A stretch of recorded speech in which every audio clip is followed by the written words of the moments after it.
I've always been a believer in that you learn by doing. The great thing that you guys do here at Flashpoint is exactly that. These kids actually know what they're talking about. They've had exposure to real-life projects. If they were hired into any of our teams at Nickelodeon, for example, they'd know what we were talking about. It's a lot more practical to be learning hands-on. You're doing the work that you're going to be doing in the field that you're going into. There really is no comparison to other institutions. The minute students walk out of this facility, they'll be ready to go. I've become exactly what I want to be, and I've realized that here at Flashpoint. Coming to a place like this, I don't think you could be here for too long without the sort of infectious nature of everyone being hungry to learn. If you didn't have that when you arrived, you'd have it pretty quick, I think. It just seems to have this infrastructure that just gives the students a lot of opportunity to express themselves creatively. This is definitely preparing me for the real world. It forced me to learn from my mistakes and go back and do it again, and that's really how you learn. It's a golden opportunity for people to get the training and actually be employable with real skills that you can use and put to work. Show people around you that you're willing to do anything for what you want to do. No fear, no greed, no envy.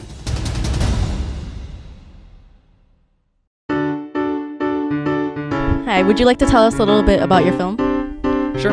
Our film, Samantha, is a neo-noir revenge fantasy in which the viewer learns more about the main character's motivations as the film progresses. Do you plan on continuing and making films for this festival? Oh, we definitely do. We're already thinking of ideas for next year.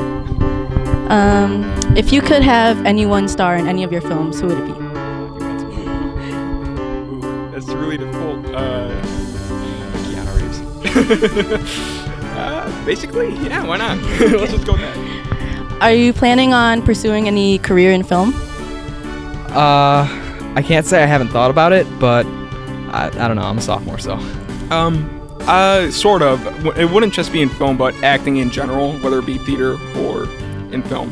For me, I'd be more behind the camera if I were to do anything, but I've thought about it.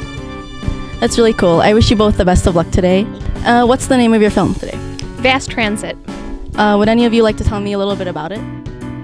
It's a short film chronicling the story of one guy who's just trying to get his calculator to his girlfriend by the time the bell rings for school to start. So how long did it take you to make your film? An afternoon. Yeah. So was there a lot of work put into your film?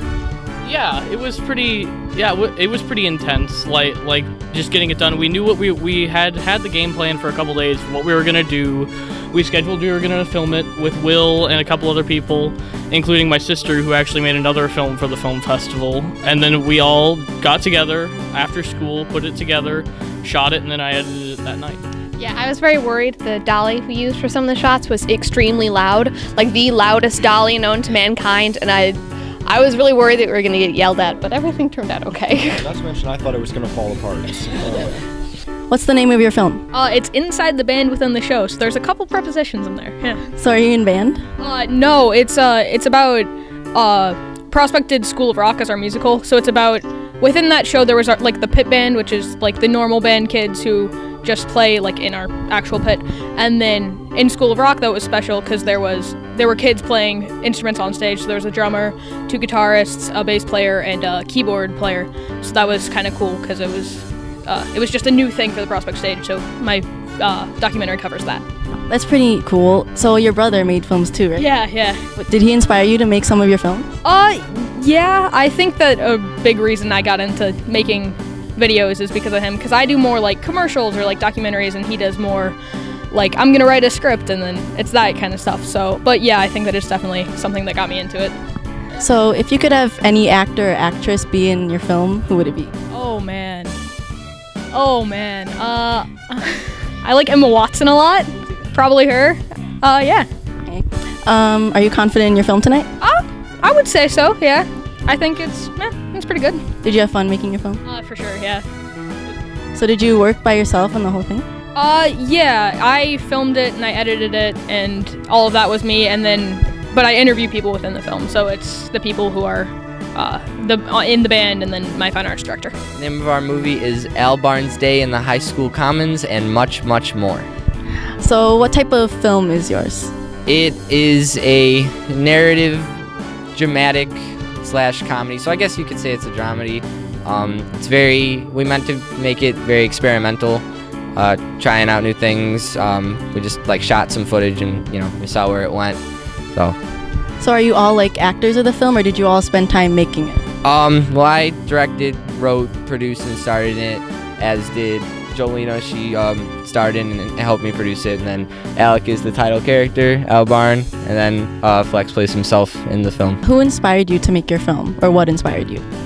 Probably just my friends. Like, we just kind of were just messing around and just filming stuff, and then that led to just all of us like giving each other ideas, and it just kind of rolled on from there. So is there anything any of you want to say about any other filmmakers, or like what filmmakers should do in order to like be inspired? Well, good luck to the fellow filmmakers tonight, and just do whatever your heart desires and film whatever your heart wants to film. That's what I gotta say. It's a documentary. It's about the fables passed down by the German settlers here in Elk Grove. It's pretty spooky. Yeah. So did you all star in it? Yeah. Yeah, it's just all three of us. I saw Sarah on the morning announcements hugging that tree. I'm really excited to see your film. So I also hear you have a YouTube channel, am I correct? Yes, it's called The Daily Lamo. Sponsored.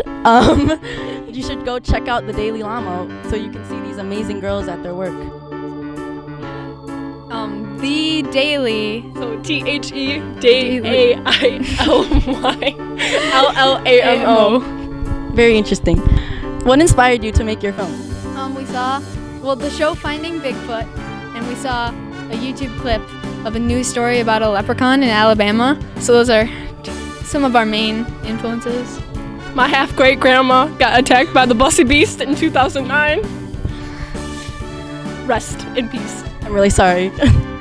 So, you guys are all freshmen. Did you guys make films in the previous years when you're in junior high?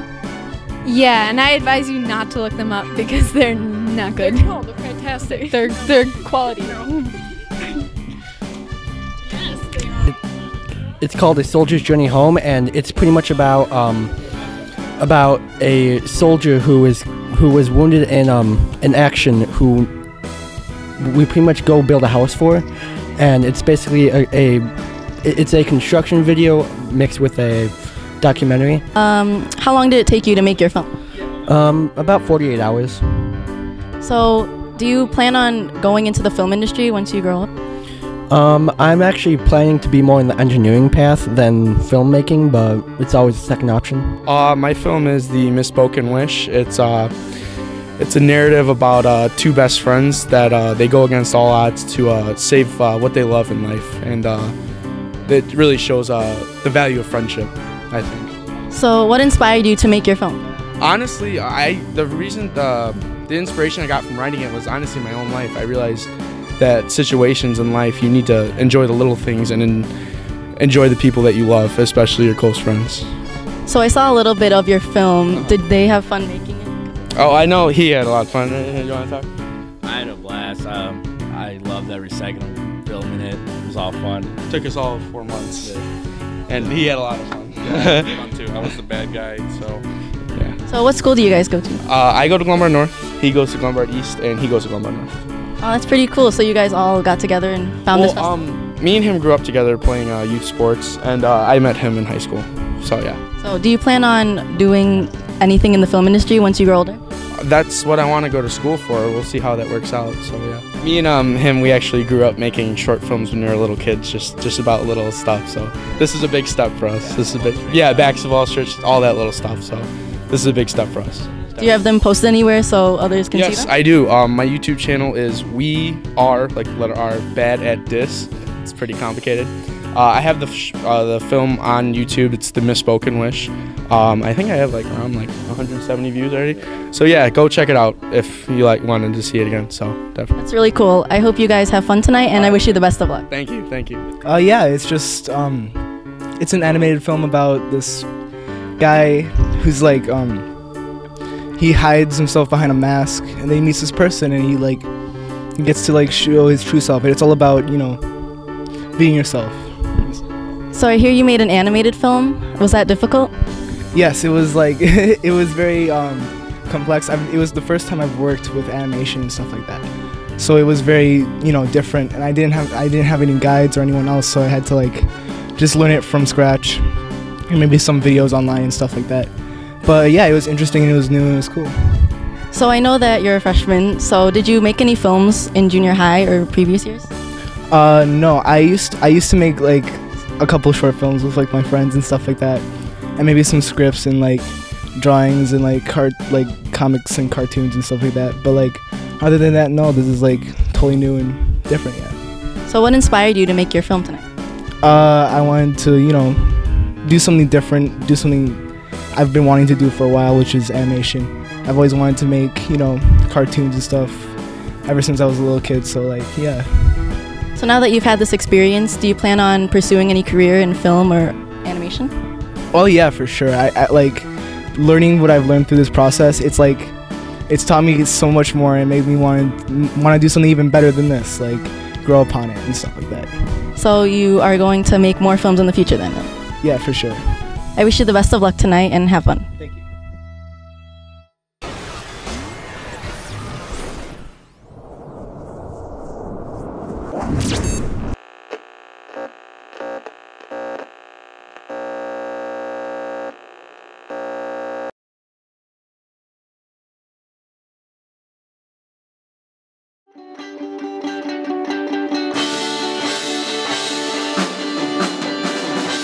Part of the rights of the show is that we have a live band on stage along with our pit.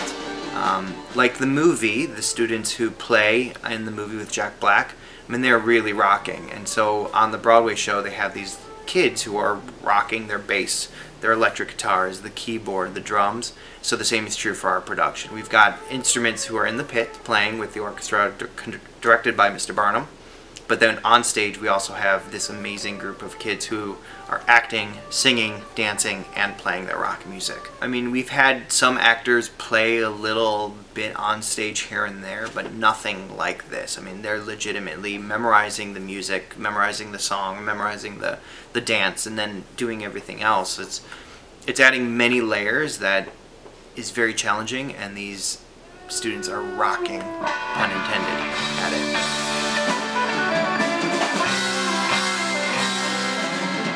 What they usually do in auditions is they have everybody go kind of like an individual sense. They did a little bit of that, but most of, like, at least for the band, they would just switch people in and out of this band of like 7, or I think it was like 6 people or something like that, with all the instruments filled. And then we played the audition songs, and then we just went back and forth trying different different possibilities of like the different orders of who plays what instruments and like who plays what part. And I think it was really fun because it was like a low pressure atmosphere. Everybody just doing the exact same thing over and over again. It's like a band practice. It was just like a band practice. It really was. I think the only reason I auditioned was because I knew there was a drummer part. I'm kind of a shy kid, but when I'm on the drum set, it doesn't really matter. So it was easier for me to try out for something I was comfortable with. Chemistry-wise, it's great because it's kind of like, as a band, you know, you sort of have to have this sort of extra level of chemistry that you have more than just like as an actor, you know? Because it's like you gotta feel the rhythm and the groove. Say it with me. We're in the band! We have to rehearse every day, pretty much, and also we have to practice outside of rehearsal because we have to like learn our parts and like practice them, and so that kind of adds a lot of extra time. And we also have to like spend time setting stuff up, so when people are like standing talking on their phones, like we have to be setting the drums up and the amps up. It's going to be an incredibly loud experience. It's going to be like a rock show in our little theater. We have a school of rock, and school is out!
Since the mid-80s, there has been debate over how the environment has been changing and why.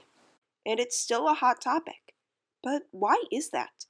We have scientific evidence that our actions are in fact harming the Earth, but people still deny it. It turns out they aren't just oblivious, but they're going off of false information that was spread to them by real scientists. 3 physicists, Bill Nierenberg, Fred Seitz, and Fred Singer, all challenged the scientific consensus of topics such as global warming, DDT, tobacco smoke, and the hole in the ozone. For years, we were told that smoking was not addictive, and people believed it. I have family members who do not believe that global warming is a thing. So, these guys are scientists. I mean, 2 of them worked on the atomic bomb and 1 was a rocket scientist. So, they have to be reliable sources, right? Well, yes and no. It turns out these men were all fiercely anti-communist. They feared that the paranoia stemming from the environmental harm would lead to increased government regulation and eventually to socialism. This was all explained in the book Merchants of Doubt, which, according to Will Buchanan, was the most important book of 2010. So this got me thinking, what information do I rely on that has been manipulated by people like Nierenberg, Seitz, and Singer? It's scary to think about, and not many people know this can happen so easily. As a filmmaker, I have seen firsthand that evidence can so easily be edited to show what the filmmaker wants the viewer to see. And that's exactly what I'm going to do. I began my interviews with some simple questions about the role that environmentalism has played in the people's lives. Oh yeah, I think everybody's like that. I mean, I know that I'm like that. I do care about the environment. We do recycle at our house. I try to buy products that are good for the environment. I would say I'm somewhat disappointed. Someone will take care of it. That's a good question. I don't know. No. Absolutely. Absolutely. Yeah. Okay, so you've seen what these people have to say about the environment. But have you really? Well, yeah, you saw it with your own eyes, right? Well, that's actually the problem. It's so easy for people to say that they know the truth, when in fact, the source was corrupt. And I guess I'll have to admit that I'm a little corrupt, because this is what the actual interviews looked like. Do you think, some working people will say, oh, I don't have time for the environment, I'm on the run always. Oh yeah, I think everybody's like that. I mean, I know that I'm like that. I do care about the environment. We do recycle at our house. I try to buy products that are good for the environment, but there's only so much money and resources to go around. Do you think that there's been an increase in activism within the environment and issues? I would say I'm somewhat disappointed with the level of activism considering the seriousness of the issues that we face. I consider climate change to be probably the greatest crisis that humanity has ever faced. And it will have such profound effects on everybody, everywhere, that I'm disturbed and I'm disappointed. I don't understand. Some people just don't care. No. They don't care because they don't think it's their problem. It's just a problem endemic in our society. Yeah, a lot of people think like, oh, well, it's not my responsibility. Someone will take care of it. Yeah, it is. Who do you think has a responsibility for maintaining this? That's a good question. I don't know.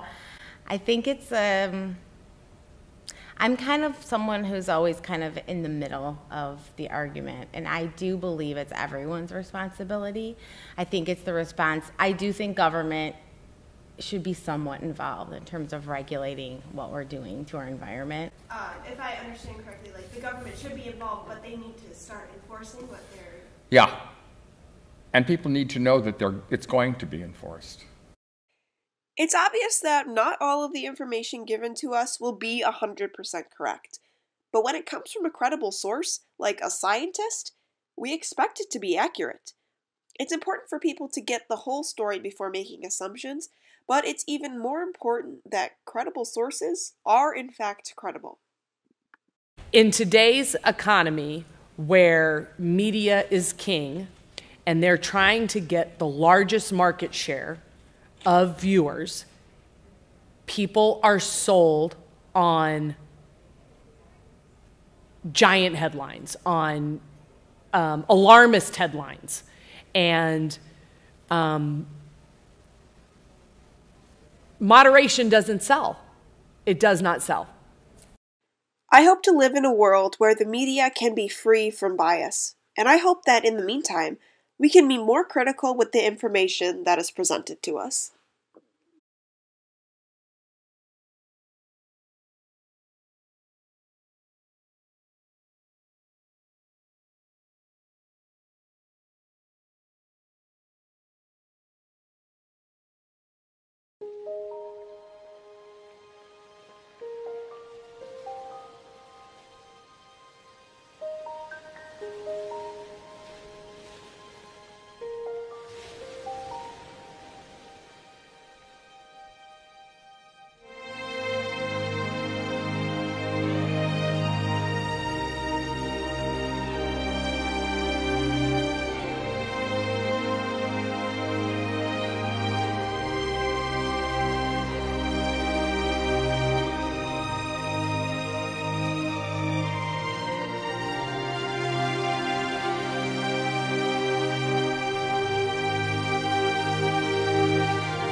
Really? I'm trying to form a team, and this is what I get? A glorified nightlight. A kid. A stylish cat. You know it. That Jeep guy. And what the heck are you wearing? I hate it more than you do. Don't bring it up. Wait. Are you all bottom rankers? Continue. Well, I should ask.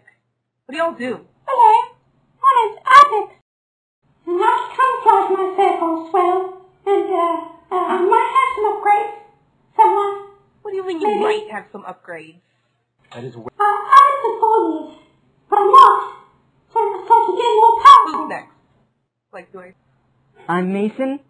I make houses appear, but they usually fall down right away. Next! Yes, Madama. But hypnosis is illegal now. It's useless, so all I am is a stupid talking cat. It's gonna be hard to shut you up now, isn't it? Madama, shut up. I need to introduce myself. Go. I'm Heather, Yeah, I'm that guy. With a high Jeep out front. It's pretty cool, isn't it? I don't care. What's your power? Fine. Rude. But I am immune to the weather. Huh. What that means is, I can't get sunburn or frostbite or sand in my eyes or slip on some ice or be blown away by the wind. Well, whatever, but who's this cougar? First of all, I am not a cougar. Thank you very much. I'm a magical girl, and it's disgusting. I made this contract when I was a teenager, and look at me. I'm a middle-aged adult who looks like they shop at Forever 21, and I can't get out of this contract. Well, that explains the wardrobe. But what's your power? I'm a magical girl. Stop making me say that. I have a magic wand that lets me shoot out lasers and fly and stuff. But why are you here then? You should be a higher rank than our group. Because I hate just about everyone there. If you call me kawaii, I will disintegrate you. But what about you, scary hands lady? What powers do you have? You're looking at him. Only hands and no arms. I hit hard! Oh my god. Weapon fail. Well, I guess that means we're all acquainted, and this is what we have to work with. I guess that means we're a team now, huh? I think it can work. But first things first. What's our new name? Well, if we're all subpar heroes, how about On the Up Squad? No! Madama hates that too. No. I think I have something better. It's actually pretty adorable, acting. Let's do it.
Yeah, that's me.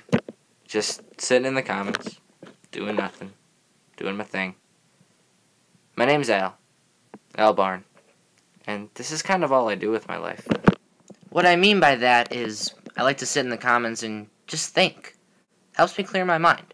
And if you're wondering where this movie's going to be going, I don't really have a definitive answer for you. Because do movies really have to make sense? I mean, life doesn't make sense, so why should movies? The answer is they shouldn't. They should just be enjoyed. And just like life, we're meant to enjoy it, not question it. And also like life, this movie's going to go all over the place. So just keep that in mind while you're watching it. What is wrong? What is wrong? What is wrong? With that, absolutely nothing is wrong with that. Now, the question could be asked, does this really qualify as a movie if it's mainly just an audio voiceover and a black screen? Well, I think it does. And if you think it doesn't... Don't talk to me! Hey, you know what would be funny? If one of the characters could, hear what I was saying. So, Al Barn has these two friends that always have ideas. I have an idea. There's no real point to that. It's kind of just a random fact. He had two friends and one of them had an idea. But this movie doesn't really explore their idea, nor their relationship with Al. But, they're just two characters that he had in his life, I guess.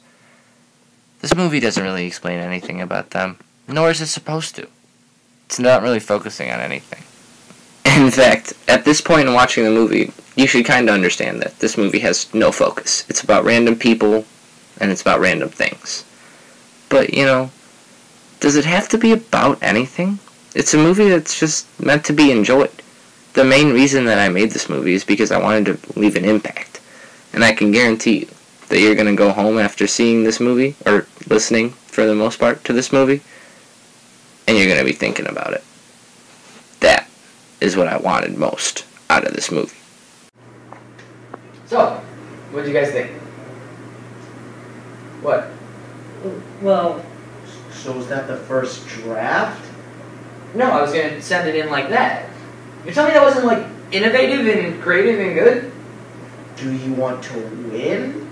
Yeah, and you don't think that would be a successful entry to Why are you looking at me like that? What? I'm just confused. About? What is the point to the movie? That's the thing. There isn't a point. Then how is it a movie? It doesn't have to make sense to be a movie, right? I mean, no. If I may offer criticism. Okay, let's hear it. Alright, so the sound was really choppy. I could barely understand what they were saying. And also, you bring in this Al Barn character, and then you just take him away. Gone. I just brought him in to kind of lead the audience into what was going to be an innovative, new, kind of different movie-going experience. But another thing, you kind of just rambled on and on about innovation and how movies don't have to be what they normally are. Right. Alright. What about the lighting? I thought I did something cool where it was all those different types of lighting. I couldn't see half of the people on screen. Yeah, it was it faded, and then by the time you were done talking, it showed a frame of their face, then it faded back to black. Exactly! Because I wanted to show how you don't need to have all these images and stuff to make it a normal movie. It's not a normal movie. Good movie? Normal movies, I agree with him, normal movies are usually good. I thought it was good.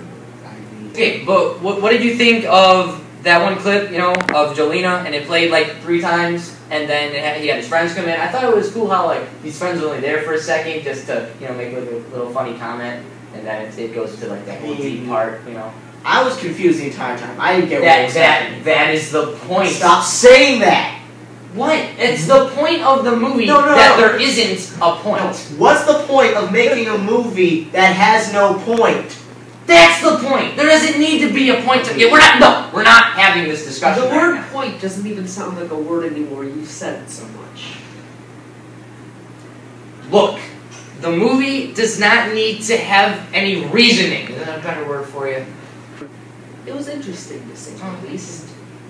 What was not good about that movie? Well, there were some parts of it that could have been improved. Like what? There was... How do I word this correctly? Can I get a little help? Yeah, what are your thoughts? It was dumb. It was dumb. Yes. Well, what could I have done to make this movie less dumb? Don't. Just don't do the movie. Just scrap it. Yeah, don't. This movie could influence somebody. You know that? Don't. It could. If somebody might see this movie and be like, you know, this movie's different. I could be different too. You see, now we're preaching individuality. That's what this movie's bringing. I thought you said it had no point. Okay, well, this is the hidden point behind the point that You it can't doesn't have a hidden point when you have no point to begin with. The movie has no point, but deep within the viewer's heart, a point is reached. It's like the Grinch. What? There's no point, but it's got the little point that's kind of an Easter egg. An Easter egg? No, Easter eggs are normally like a reference to It's a reference to the fact that you should be unique. Easter eggs are fun. This was not fun? No. I think it's fun. And the audience will hate it. Well, you know what? I think you're wrong. Here, I'll tell you what. How about we go and reshoot some of the scenes, the three of us, with our input.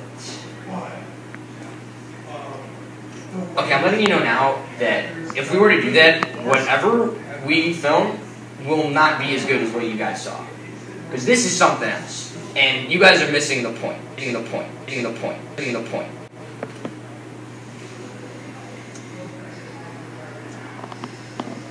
Okay, let's go reshoot the scenes.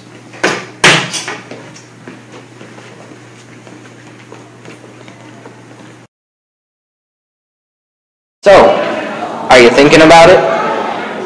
Riley, no one wants to think about that movie.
No matter how bad of a life you had, have, or will have,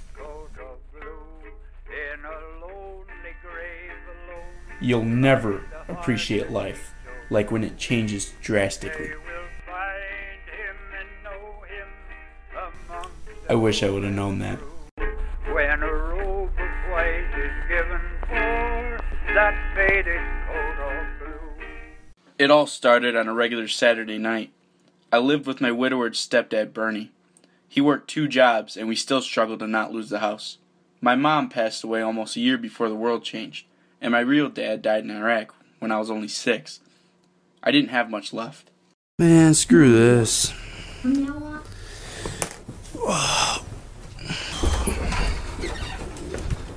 Hey, Bernie, what are you doing? Oh, nothing. Just going through the bills of the house, you know. Alright, well, I'm gonna go out, okay? I'll see you later. Okay, see ya.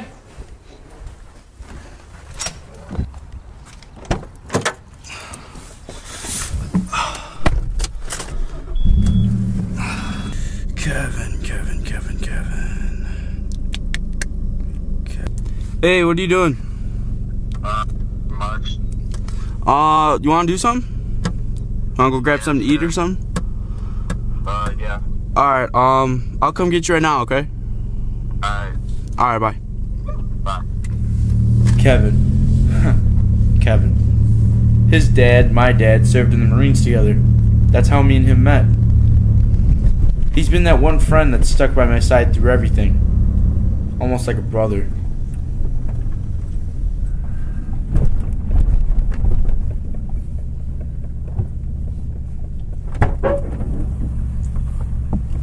What's up? What's up? How you been? Good, how about you?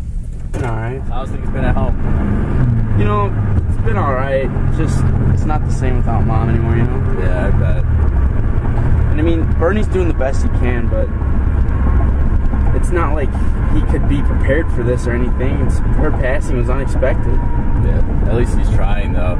It's not his fault or yours either. Yeah, I know, but I just wish I could get away from everything, just for a little bit. But I can only wish. At this point, I wasn't too happy with life. Nothing really went my way, but Kevin always tried to keep my spirits up. And I thank God every day that I have a friend like him. It's not normal you find a friend that's willing to do everything and anything for you.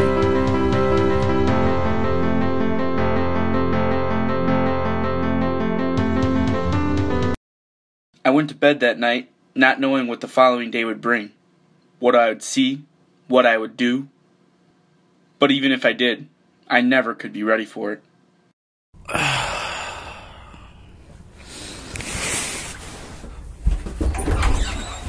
Whoa, what the heck happened? This place is a wreck. Bernie! Why is the door open? Bernie! Oh my God, he's gone. What the heck's happening? I gotta go find Kevin.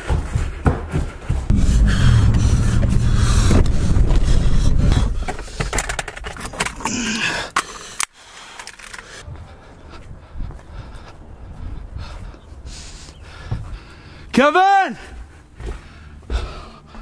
What the... Kevin! Ah! Kevin!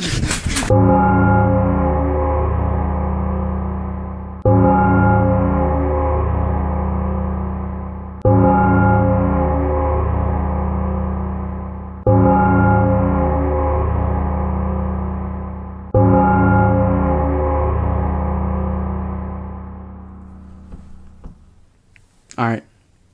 Are you going to tell us why you're here? Or do we have to force it out of you? Do you not know who I am? Alright. Who are you? Adrian Victor.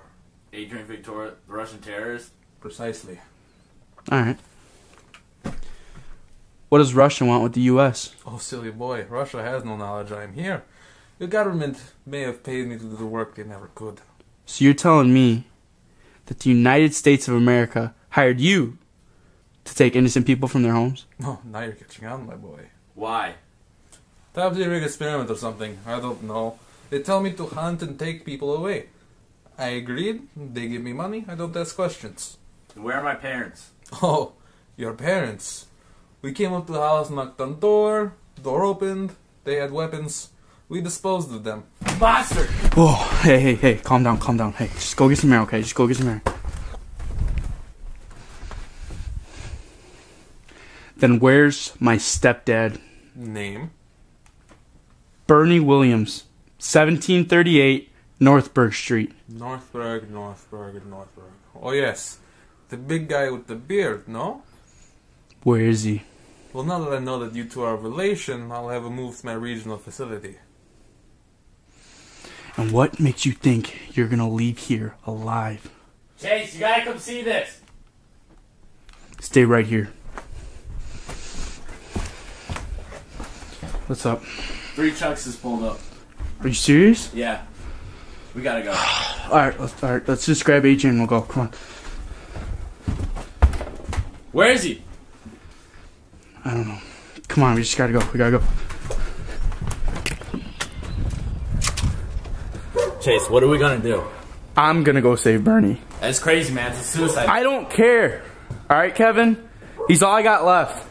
Alright, then how are we gonna do this with just one gun? Huh. Buddy, you underestimate me.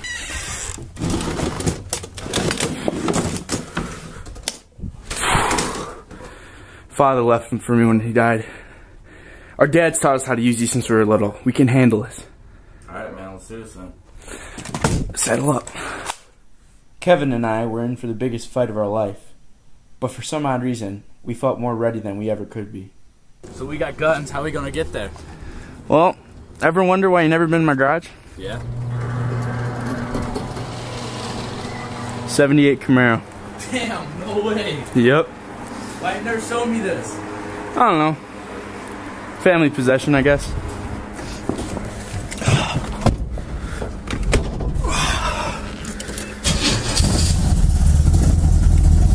We managed to track down where Adrian's regional facility was, and we were ready to go save Bernie, no matter what it took. You ready? Yeah. Alright, let's do this. Get behind the trees, get behind the tree. Move the house, alright? Ready? Go, go, go.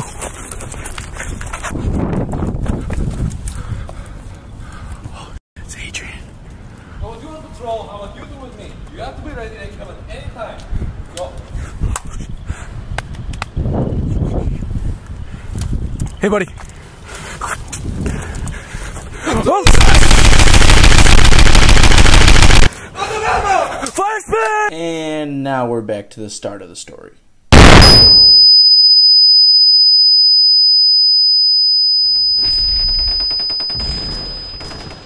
Chase! You gotta wake up!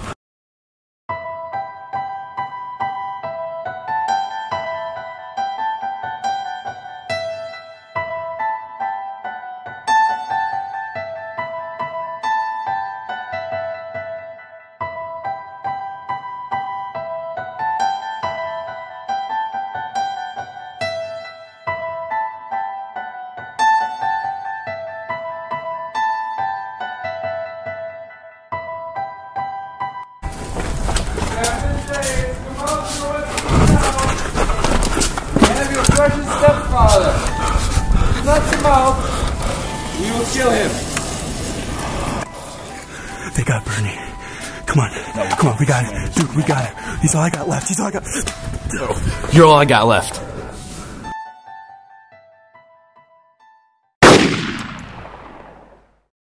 So that's it. Bernie's dead, and there's nothing I can do about it anymore. Kevin's the only family I have now. And he seems to think there will be more people up north. Survivors. American survivors. So, we'll follow the tracks until we find someone or something. So my advice to whoever finds this letter with my story, appreciate the life you have. Don't wish for a new one. Because it's not going to turn out the way you want it to. It's gonna be dark soon, we should get going. Yeah, alright. My brave lad, he sleeps Come on. in his faded coat of blue. In a lonely grave alone lies the heart that beats so true. They will find him and know him amongst the good and true. When a robe of white is given for that faded coat of blue, no more the bugle calls the weary one. Rest, noble spirit, in thy grave alone.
Elk Grove Village, a quiet town in suburban Illinois.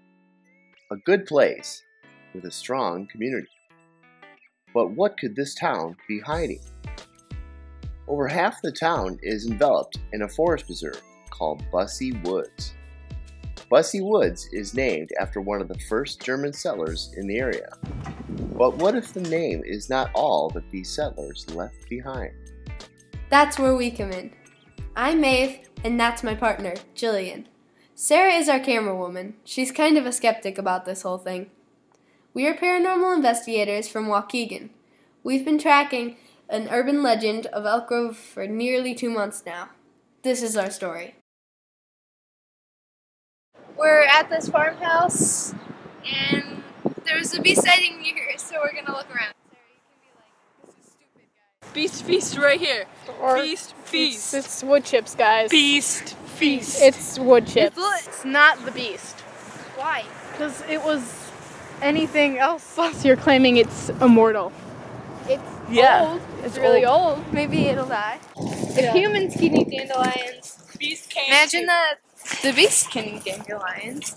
I mean, maybe that's because the beast is a human. Shut up, Sarah. Beasts love making corn. Alright. Beast did that. The beast obviously went down there and did something bad, so they had to put a barrier. Just keeps going. Water's gotta come from somewhere.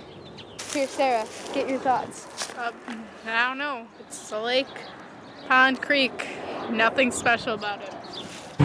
We're filming it!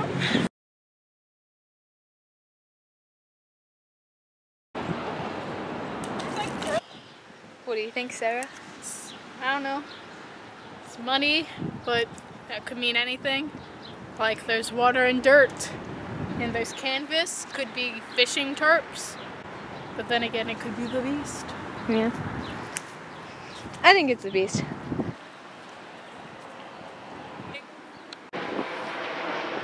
Alright, that's a wrap. No. There's a multitude of acorns here, which is proof it's good food for the beast. Of course it's going to choose this place to reside. The rocks are proof that fires are lit here. By the beast, of course. Nutritious. There's no other possibility. It couldn't have been a bear. There's no bears in Illinois. Could have been a deer. Could have been an elk. Yeah, why would there be elks scampering around in Elk Grove? Are you kidding me? Look, these tracks. Beast claw marks everywhere. Claw marks. Who do you think we are? Some teenagers with aliens on their hats? No! Look at this. We tore this branch off. The beast did this. Out of control. No. How's the fishing season? Up and down. Do you think the fluctuations in the fish might be because of the beast? Could possibly. Have you seen the beast? Yes, unfortunately. Where were you? Right here, in this very spot. What did it look like? Black with a red face. Very scary. Okay, it has a red face, a black body, and I saw it up in tree. What was your first impression of the beast? It was I wanted to shoot it. What did you see it do? Go by the water. Nodded at me. They sure nodded at me, I think. What do you think we should do about the beast? Kill it, because I can help you. Yeah, you got a little lucky. He was about to go get his gun. Are you aware that a beast is in our woods? I was not aware of this. Are you scared? Should I be? Yes. Oh. And recording. Have you had any encounters with the beast? It took my thumb, only half of it. I'm gonna get it back. I got an army. I got this here gun. Come here, soldiers. We've been looking for it for 6 years and 4 days. There it is! I was walking home, and then I saw it. It was in a tree with a red face and black fur, and it started growling at me. It came down and attacked me, and then I ran away. I wasn't very fast, but I ran as hard as I could, and it scratched me a little bit on the back of my hand. Have you heard of the beast? No, I have not. I'd love to know more. The Bussy Beast has been terrorizing Outgrove Village, Illinois' Bussy Woods since 1912. Really? Yeah. Fascinating. Who does he prey on? Yeah. Women and children. Really? And fish. And fish! What do you think we should do about it? Find out if he's real first. I believe in you. I believe in you. You guys rock. Thank you. The beast isn't real. What do you make of all the eyewitness accounts? They made it up. Why would they make it up? They made it up so that fools like you could run around the woods looking like idiots. You're wasting your time. People are they're telling us, you're just some teenagers with aliens on your hats. You know what? You're just a teenager with aliens on your hats.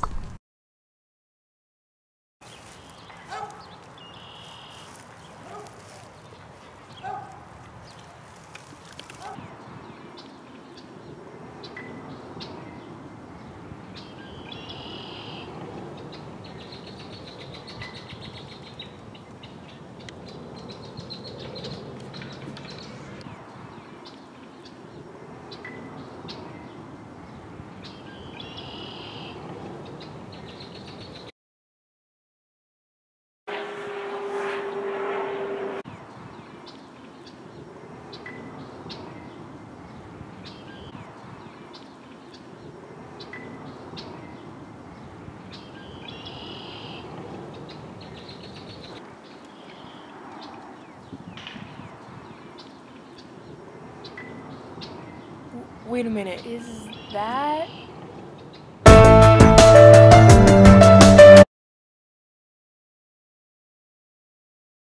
So the false beast was Sarah. We still think it's probably real, but to be honest, we're a little discouraged because... Yeah, it's 10:38 p.m. Central Time right now. We are at where the most common bee sightings back in like the 70s occurred. Most of them happened at night. So it's just Maeve and myself, and I don't know.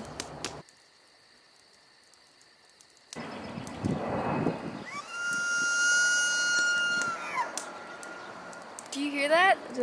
Do you hear that? What the hell is that?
I gotta go, guys. See you, buddy. Bye. See you guys. Hey, Michael, are you going to Chili's house later tonight? No, I can't. We got work tonight.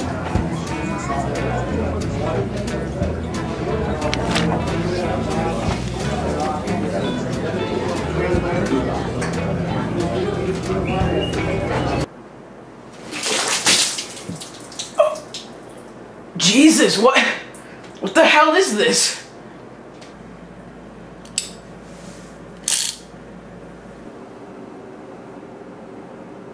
Six chambers, 1 round, 5 chances. Gene, what the hell is this? Talk. I swear I had no idea who it was. I did the job and got my money, that's all. It's not what I want to hear. 4 chances. Vince never gave me details. I never got a name. Vince was a front for Lewis, and he's dead. 3 chances. Then you want Lewis, man. I didn't pull the trigger. I didn't kill Samantha.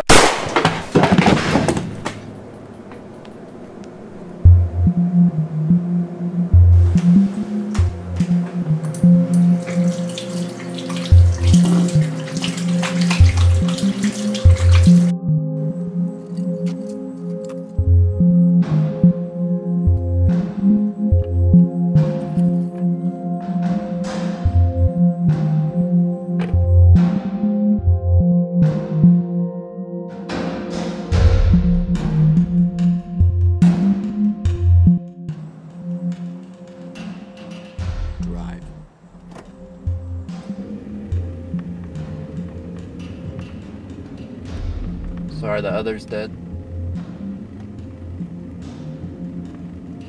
I'm sorry. Really, I am. But do what you gotta do.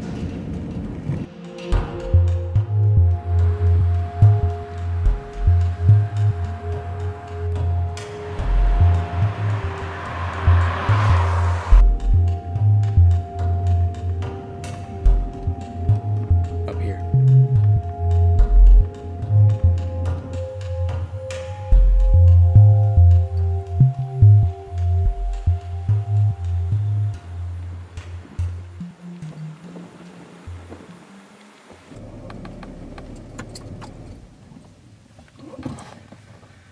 Patrick, I've known you for a while.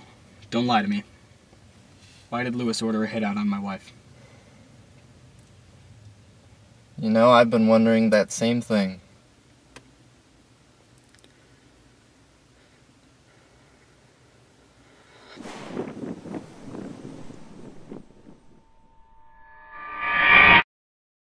You're late.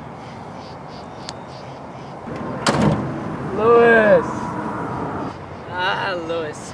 If your man can't shoot straight, you're not gonna get paid for the hit. Look, if the Harvest wants our business, they're just going to have to face Lewis, the fact that... stop. You messed up. Plain and simple. The Harvest doesn't care. But next time, your commission's gonna be cut in half. We don't have the numbers that we used to. You know that. We just can't afford to... That's not my problem.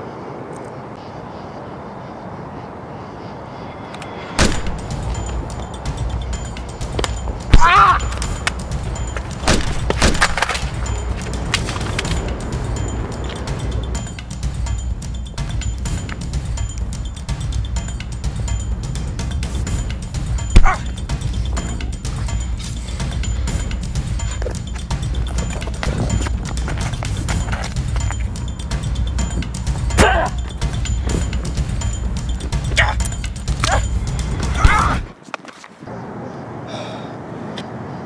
Six chambers, 1 round, 5 chances. I swear to God, Lewis, tell me or I'll blow your head off! Don't try intimidating me, Gian. I know I'm already dead. 4 chances. Jesus. Okay, I'll tell you.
You think I wanted her dead? No. No, of course not. We had to deal with the Harvest. With me. They were breathing down my neck and I was losing men by the hour. She was pulling away from us. I couldn't risk losing my best marksman over some bitch. Let's be reasonable here. You're not a family man, Gian. You're a killer. Like me. Well, you're right about one thing. Wait, no! What?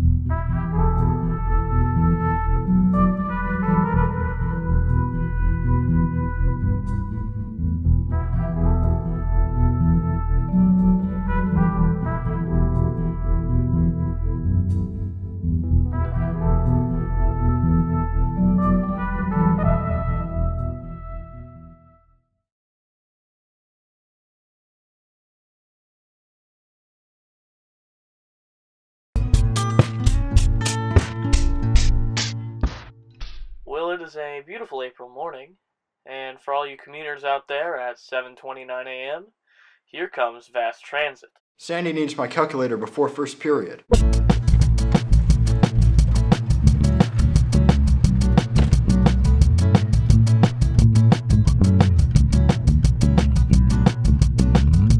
The Vast Transit takes us everywhere. Hop on, there's no fare. As we move in slow-mo, take it all in and let's go. Journey.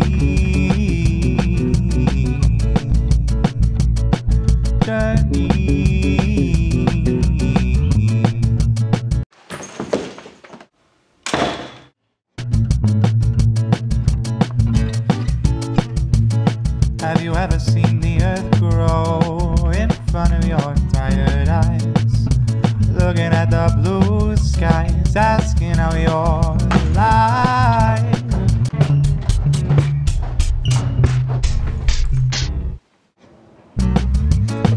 When we're sailing on a strong breeze and your eyes meet me, the Vast Transit paints a pretty scene when we're on the sea. Journey.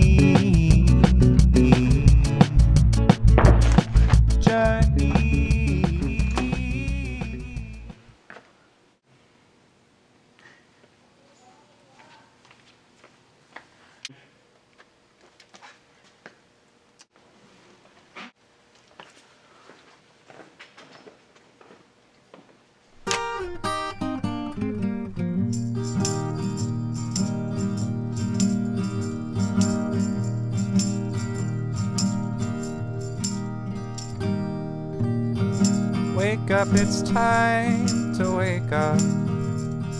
Talk to me again. I'm not gonna let this wishful thinking be the end. I ask of you more than you got, babe, in hopes that you'd change. Terrified of change, so stay the same.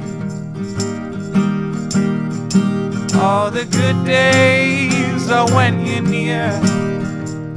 My sacrifice is every tear. Don't say they're in vain, just let me hear.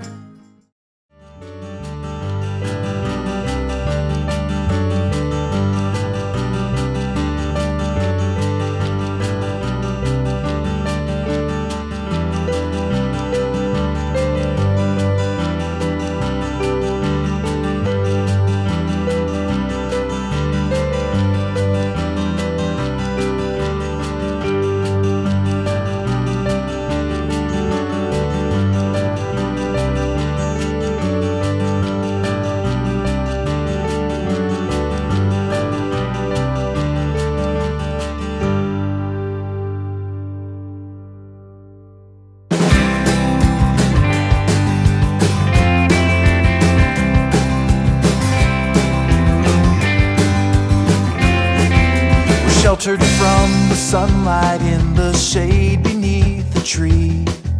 We hide behind the shadows like an orphaned refugee. The apple tree of knowledge shed its fruit along the way. The injury is fading, but the hunger is here to stay until the day when there's no memory of what we used to be.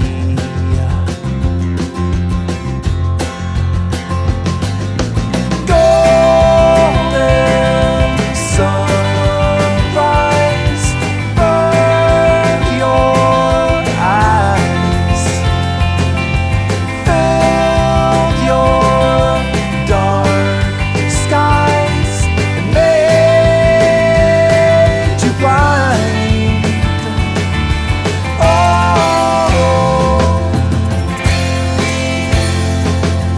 The heads all turn to darkness when the sun engulfs the sky.